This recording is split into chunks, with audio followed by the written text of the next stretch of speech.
Evan Peters played 4 different cult leaders on one AHS cult episode. On Tuesday's episode of American Horror Story Cult, appropriately titled Drink the Kool-Aid, Evan Peters got to flex his acting, and also prosthetic makeup, muscles as not 1, not 2, but 4 different cult leaders. That episode title implied that he'd be playing Jim Jones, which he did, but he also took on Marshall Applewhite of Heaven's Gate and David Koresh of the Branch Davidians, and of course Kai Anderson of the ... whatever he's decided they're calling themselves this week. All of this happened in an opening montage that was actually a lecture Kai was giving his followers.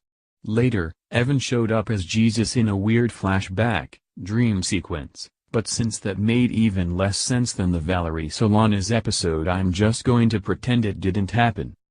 Kai singled out these 3 particular cult leaders because they'd all convinced their followers to commit suicide on their behalf, and he wanted to make sure his group was ready to do the same if necessary.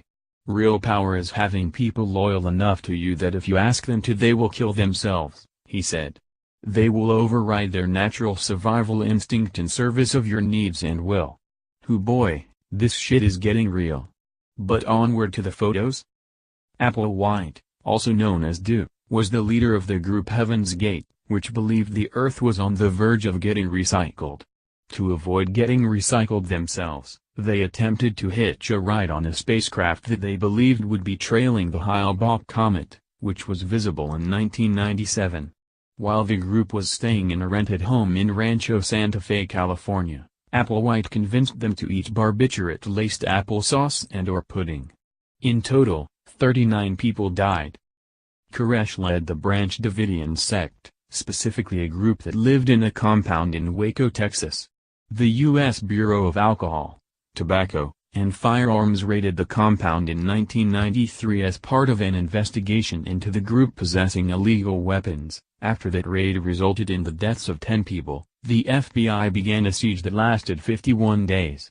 Though there are conflicting accounts of what actually happened, 76 people, including Koresh, died, the compound burned down, and authorities theorized that some of the dead had been shot by others within the compound. This was the only cult leader aside from Kai to appear again later in the episode, perhaps because Kai seemed particularly inspired by his Kool-Aid plan. Prior to forcing his followers to commit suicide, Jones staged several fake-outs that he referred to as White Nights. On these occasions, he forced his followers to swallow drinks they believed to be poisonous, then later revealed there was nothing in them.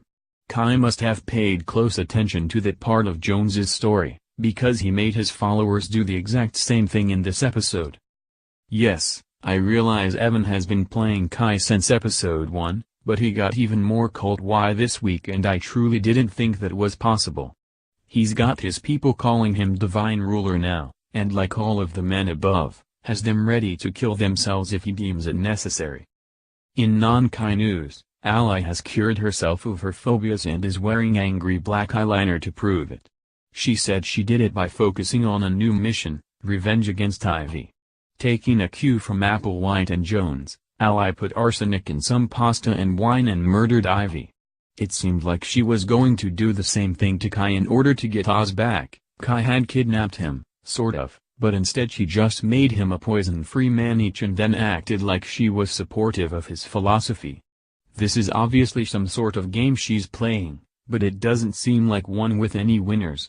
Everybody in this whole town is crazy, girl. Get out of there now and don't look back.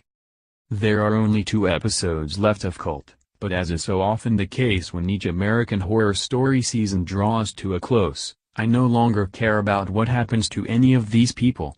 The only person I liked was Serena Belinda, and she's been dead for weeks. But hey, if Drink the Kool-Aid somehow didn't feature enough cult action for you, there's still next week's episode, titled Charles Manson, in Charge. You definitely know where that's going. Follow Eliza on Twitter and Cosmos